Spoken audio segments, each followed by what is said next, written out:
हातकणंगले विधानसभा मतदारसंघात 166 कोटी 65 लाखापेक्षा अधिक निधी मंजूर करणारे विकासाभिमुख नेतृत्व, सर्वसामान्यांचे लाडके आमदार दलित मित्र डॉक्टर अशोकराव माने बापू यांना वाढदिवसाच्या हार्दिक शुभेच्छा। शुभेच्छुक माननीय श्री किशोर जामदार, उपाध्यक्ष महाराष्ट्र राज्य शासकीय पाणीपुरवठा कंत्राटदार संघटना, अध्यक्ष कोल्हापूर जिल्हा शासकीय कंत्राटदार संघटना तसेच कोल्हापूर जिल्हा पाणी पुरवठा कंत्राटदार संघटना। सातत्याने दोन गोष्टी सांगत आलेल्या आहेत की आमचा मुलगा आमचा नातू कुठे आहे याच्यावर जरा लक्ष ठेवा आणि सोशल मीडियावर आपण ऍक्टिव्ह राहिलं पाहिजे। ही भूमिका आपण काँग्रेस म्हणून या ठिकाणी घ्यावी अशी प्रामुख्याने माझी अपेक्षा या निमित्त असणार आहे।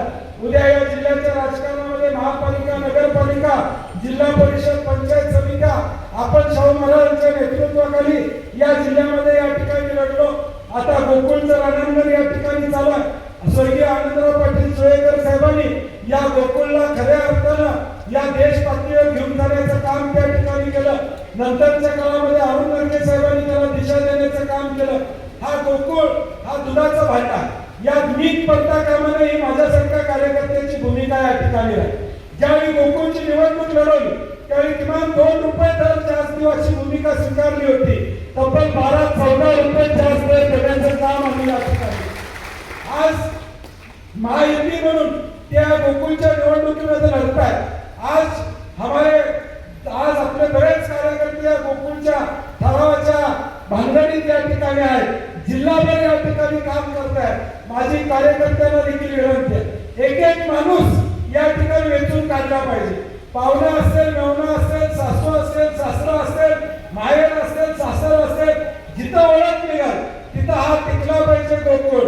आज महायुतीचा आपण कारभार बघतोय। गेले 2 महिने या जिल्ह्यामध्ये गोकुळला बदनाम करण्याचं काम तुमचं या ठिकाणी चालू। तुमच्यातल्या भांडणातनं गोकुळचा ब्रँड बदनाम करण्याचं काम या ठिकाणी चालू आहे। 2 महिने तुम्ही वाद कशाला घातला? काल गळ्यात गळा घालायचा होता तो 2 महिने वाद कशाला घातला? गोकुळ बदनाम तुमचा काय केला हा प्रश्न या ठिकाणी आहे। आणि 5.5 लाख शेतकऱ्यांचा प्रश्न या ठिकाणी अवलंबून आहे। दर 10 दिवसाला 80 कोटी रुपये शेतकऱ्यांच्या खात्यावर देण्याची व्यवस्था या गोकुळच्या माध्यमातून या ठिकाणी होते। आणि म्हणून उद्याच्या काळात देखील गोकुळ टिकला पाहिजे यासाठी म्हणून ही लढाई आपल्याला लढावी लागेल। मी कुठे त्या निवडणुकीला उभारणार नाही, परंतु कार्यकर्ते तिथे गेले पाहिजे आणि संघ टिकला पाहिजे, संस्था टिकली पाहिजे। कारण की 5.5 लाख शेतकरी त्याच्यावर या ठिकाणी अवलंबून आहेत। आणि मग ती तयारी आपल्याला उद्या 2-3 महिन्यामध्ये या ठिकाणी करावी लागेल। मला काय विश्रांती मिळत नाही। मी म्हणलं आता महापालिका संपली, 2-4 महिने जरा आराम करूया। आराम मला लिहिलंच नाही, देवानं सांगितलंच वरनं तू गप्प बसायचंच नाही। ताज्या घडामोडी पाहण्यासाठी माझा महाराष्ट्र न्यूजला आजच सबस्क्राईब करा।